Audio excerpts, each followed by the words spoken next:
All right, guys. So, a quick overview. Today, I talked a little bit about Brandon Harris and the impact I think that the news of him being potentially hired by the LA Rams, what that means for the University of Texas. And then I went into one of my, I guess, more or less my hypothesis of as far as what this program has been missing for the better half of the last decade. Also wanted to go a little bit deeper into the analogy that I used as far as Coach Kimnitz, my pitching coach at Wichita State, is a 39-year pitching coach there at Wichita State University, Shocker sports legend, Kansas Sports Hall of Famer, and 1989 national champion. So just wanted to give that proper introduction, the introduction that he deserves. Coach K, Brent, Kat, you're the man. I appreciate you. And another shout out, one more. I have to just really say thank you to Texas Homer for helping me out with my intro and outro for the video that you're watching right now. A lot of those, that edit that you see at the beginning and end of this video is pretty much all thanks to him. So I really appreciate Texas Homer, Nino's Corner, for kind of giving me a shout out in his last video about Armani Winfield. Really appreciate that. His breakdowns are fantastic, guys. He's on a roll right now with all the just, the recruiting news and information. He's going out, doing his digging, doing his studying, and putting together film breakdowns and just kind of giving UT fans a glimpse into the future as to what we might be getting, what they might see on the field in the next coming years. So check out Nino, and just once again, keep my guy Steven at Fanatic Perspective in your thoughts and prayers as his family still continues to overcome their tough time right now.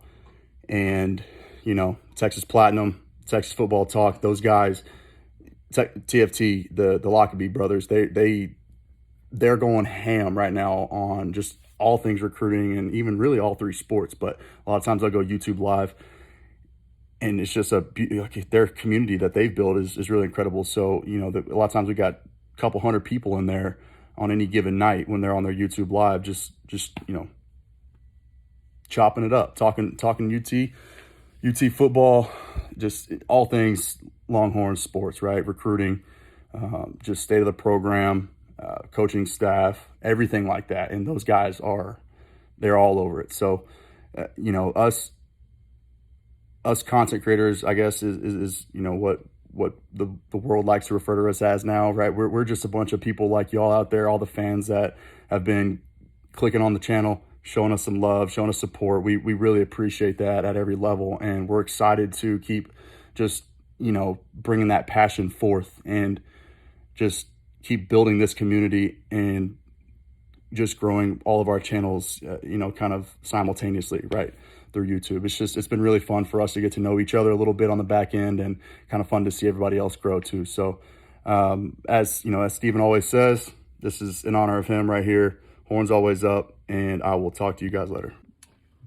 All right, Texas fans, it's Longhorn Lando back again with another episode of the Lando Show. Welcome in if you're new here. I appreciate you clicking and joining along this journey with me. But I got a couple things that I wanted to hit on today, and it's basically something that I've been thinking about a lot, to be quite honest with you, very recently. And just kind of since, we've seen the stirring of the new coaching staff, just since we've gotten everything kind of in place and getting on track and on the road as far as the recruiting trail is concerned, it's just thinking about a lot of the things that kind of don't catch the limelight. If you look back at my most recent YouTube video that I uploaded last week, I went in pretty in depth about Chris Gilbert and the role that he is and will be playing for the University of Texas, and how crucial I think that hire was.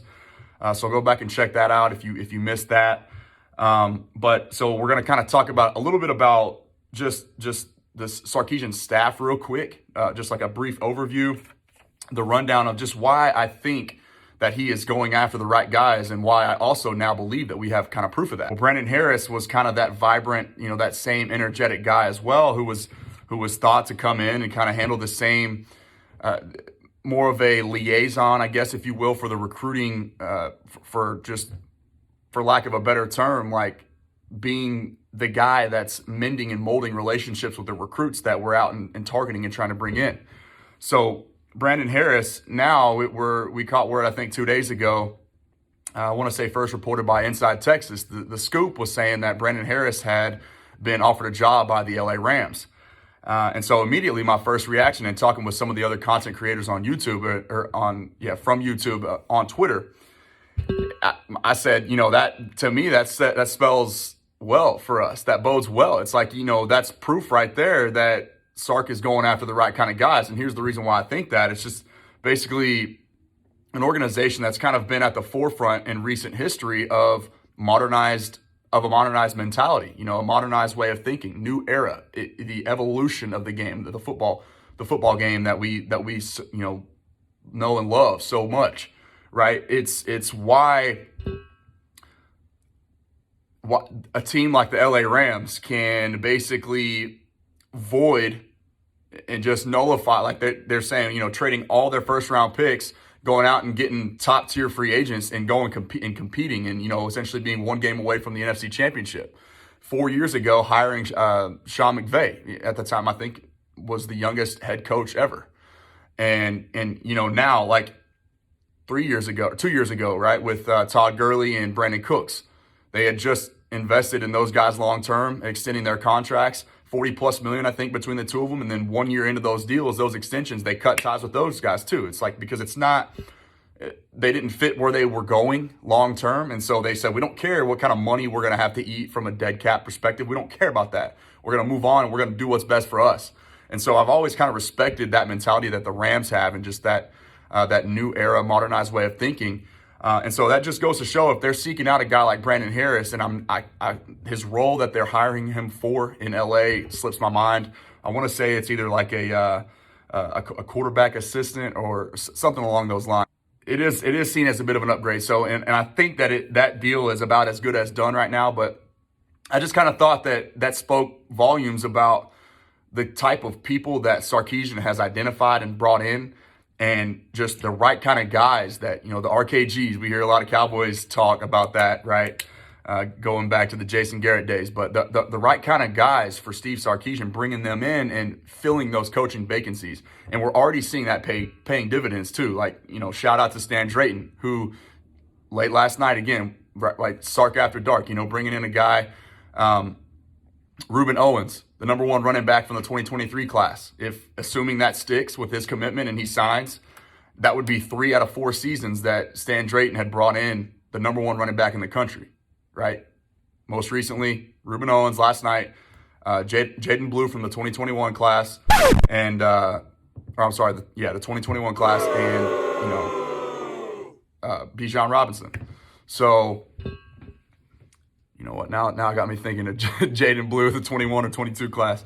Obviously the 22 class, right? So I apologize for that. But again, so it's just this mentality of,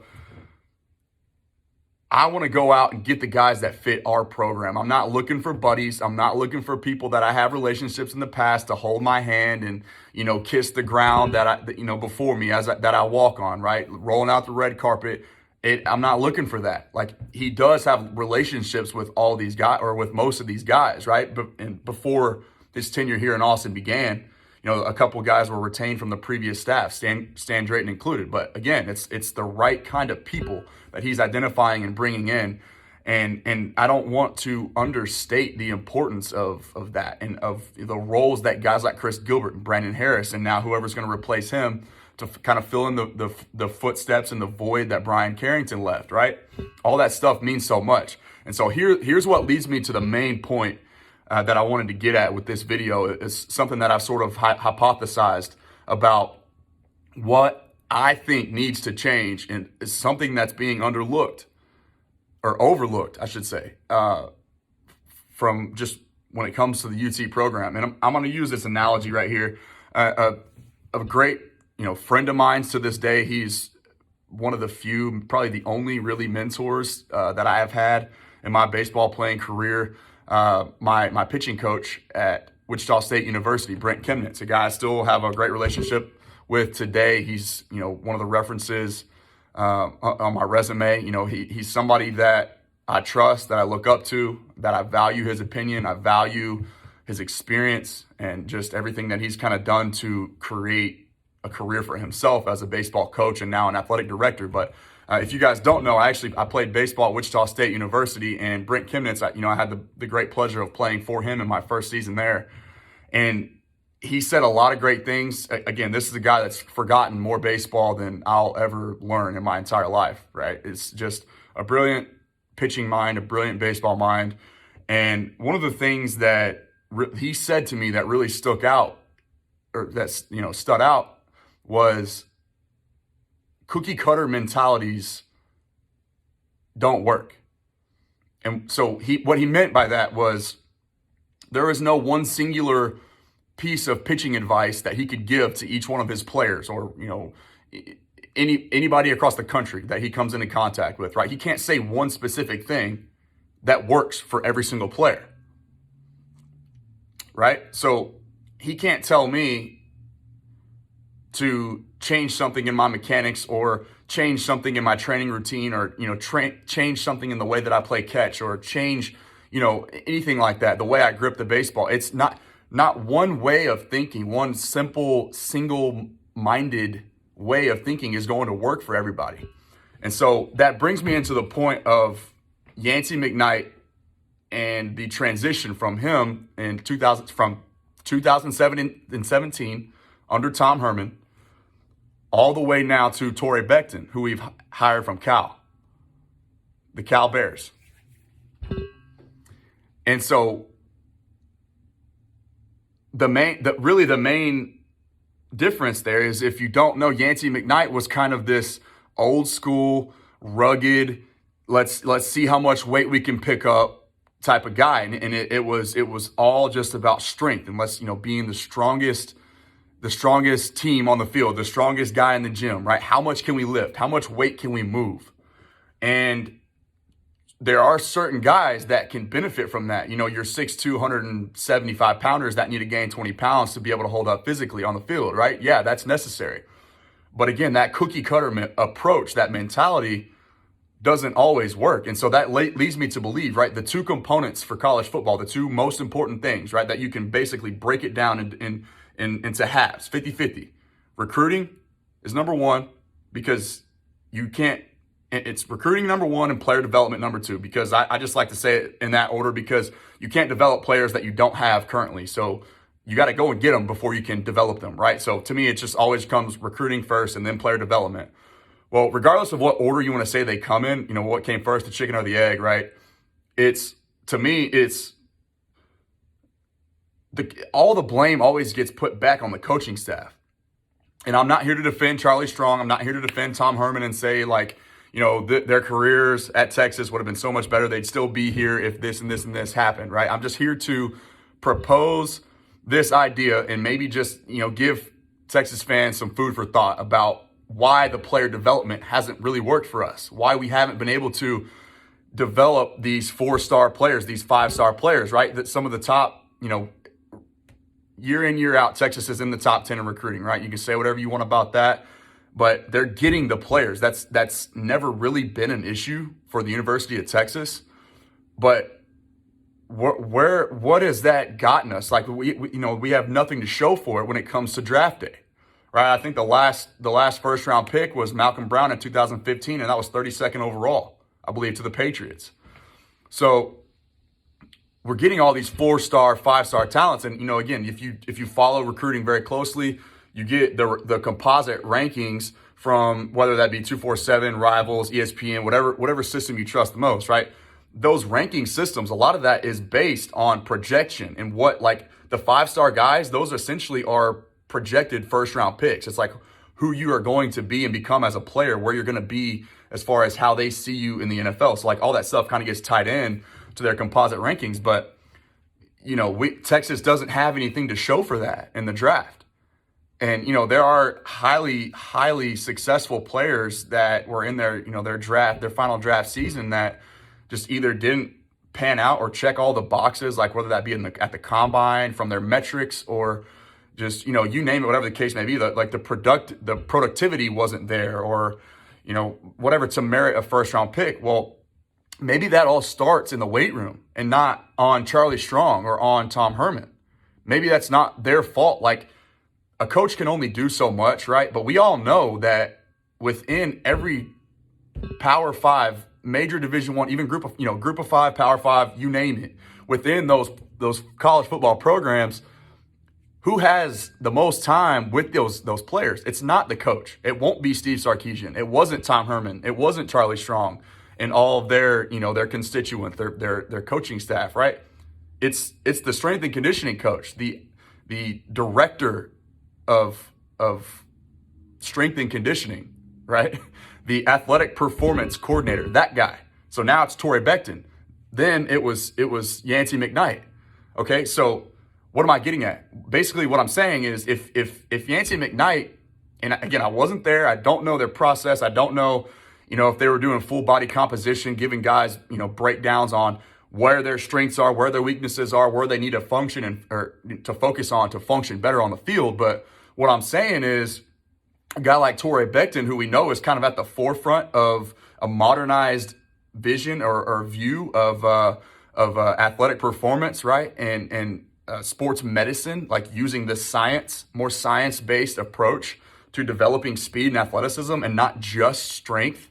I think that was Yancey McKnight's biggest flaw, based on just doing reading. Like you can see it over here. I've got it all pulled up. Like I try to do the best I can to be totally knowledgeable and have a full grasp, as opposed to just recklessly speculating. But again, this is something that it's been weighing on me, and something that I've been thinking about as a professional athlete still today.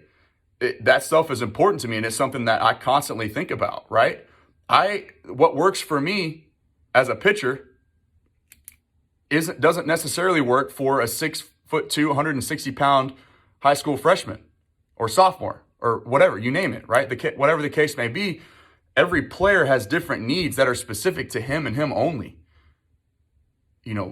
Physiologically, biologically, physically, every player's makeup is different. And that's what Coach Kimnitz said to me that really stuck out. And that's what I had to stop comparing myself to, like I used to look up videos of the hardest throwing guys in the big leagues all the time on YouTube. Like, that's how I'd fall asleep, like trying to study their mechanics. Well, it took Coach Kimnitz basically ingraining that in my head. Like, hey, you are not Trevor Rosenthal. You are not Aroldis Chapman. You are not Wade Davis. You are Landon. You are you, and you have to be you. But you have to figure out what works for you in your body and what brings out your athletic potential. And it's not necessarily picking up 500 pounds on the ground and trying to deadlift as much weight as you can, because over time, right? First and foremost, another thing that I've learned over time from a great pitching coach as well is Ron Woolforth. He said, strength on top of dysfunction equals disaster. So you're telling me, like, you get a guy like Jordan Whittington who showed up to the program injured with a history of hernias, sports hernias, right? Which is essentially like a groin tear, if you're not familiar with what a hernia is.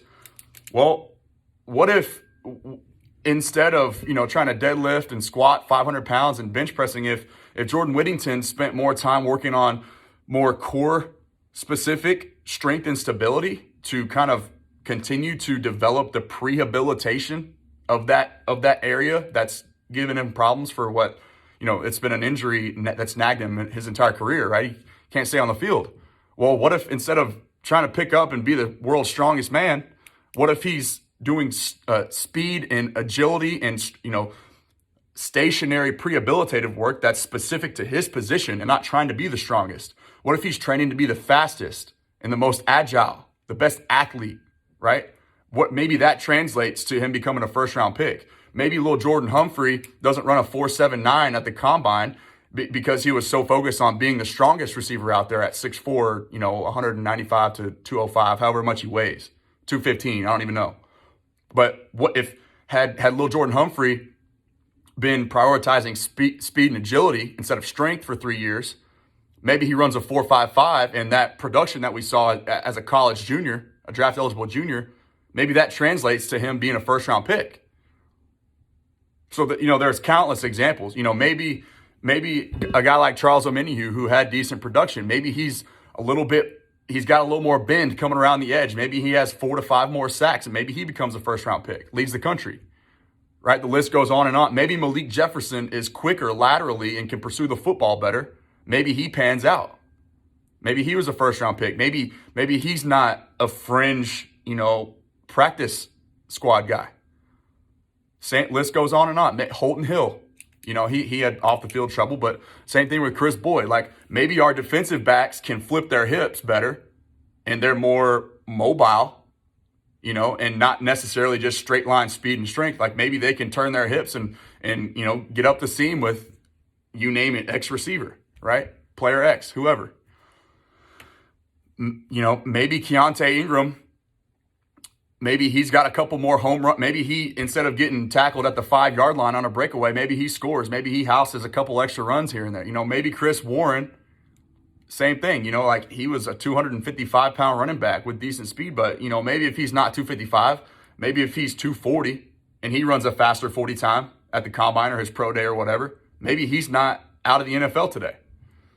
So this is all just, food for thought, kind of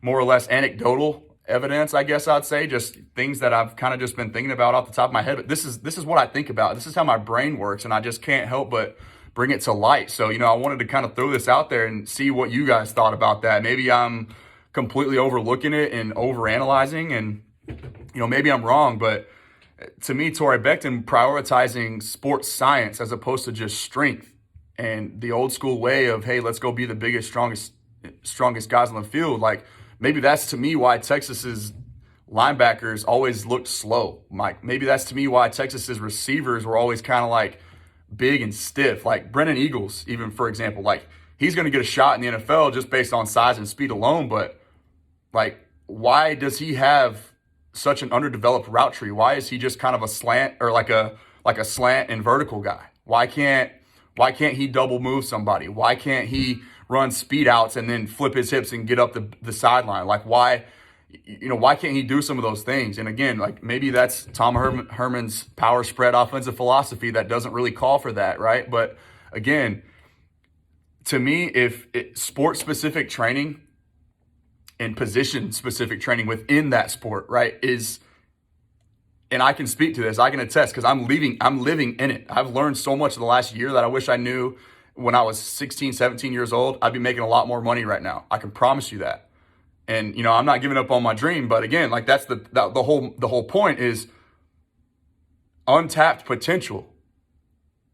Maybe that is the missing link, the player development component that we've been missing for 8-9 years. Maybe, maybe it's not. Maybe I'm wrong. Maybe I'm overthinking. But I couldn't help but get this out there, and I'm anxious to see what you guys think. Y'all let me know.